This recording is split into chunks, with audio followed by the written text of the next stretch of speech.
Bismillahirrohmanirrohim. Assalomu alaykum barchaga, hurmatli akalar, hurmatli ukalar.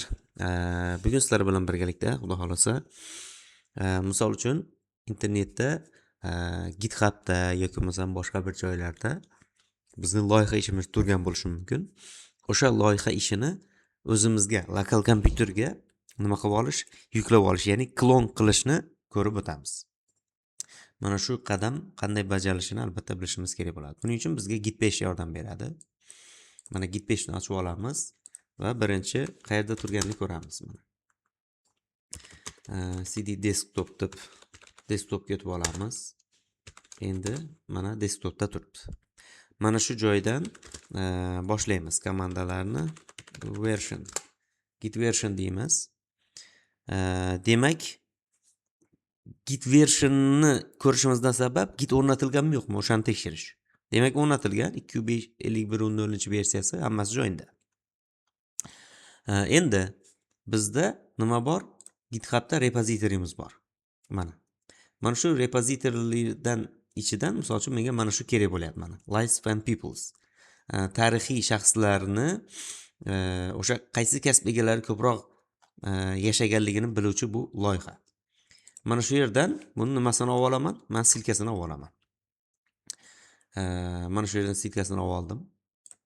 Mana endi buni nima qilamiz? Mana bu yerda biz o'sha birinchi hozir men desktopga qilmoqchiman, desktopda turibman. Agar siz boshqa joyga o'tmoqchi bo'lsangiz, o'sha boshqa joyga o'tib olasiz. Hozir men o'tmayman, mana shu joydan o'zida tashlamoqchiman. Endi git clone deyman. Keyin boy silkani tashlayman. Mana bu yerda paste ni bosamiz mana. Lifespan Peoples yo'q.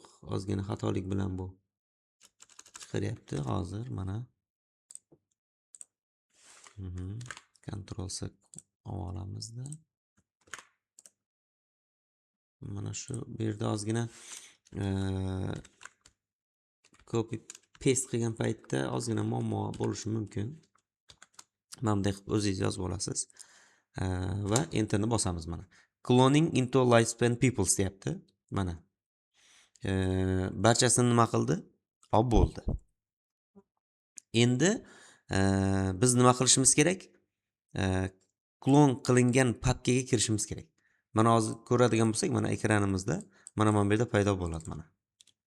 Mana.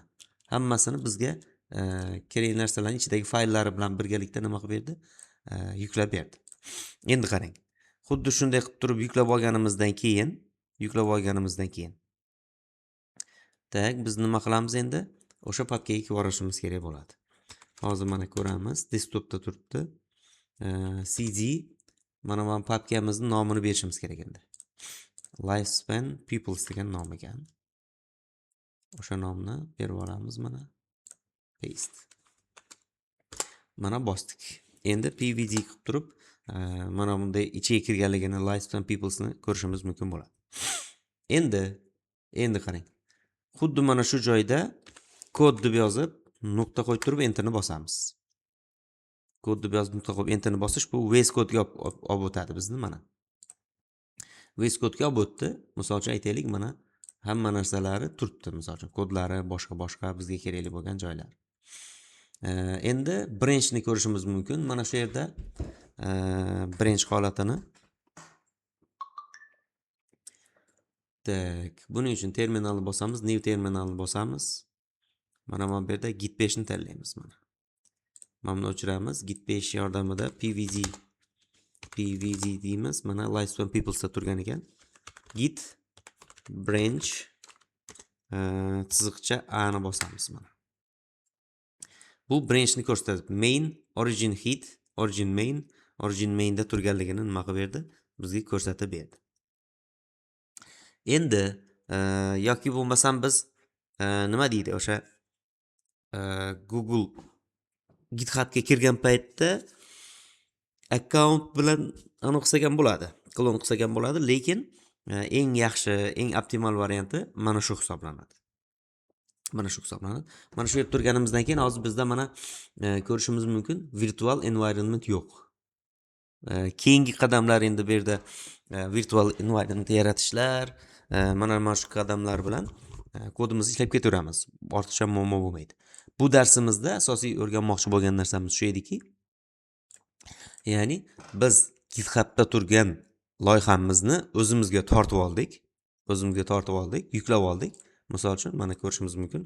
Hajmini ham 21.7 megabaytligini ko'rsatyapti. Va mana shu holatda nima qildik?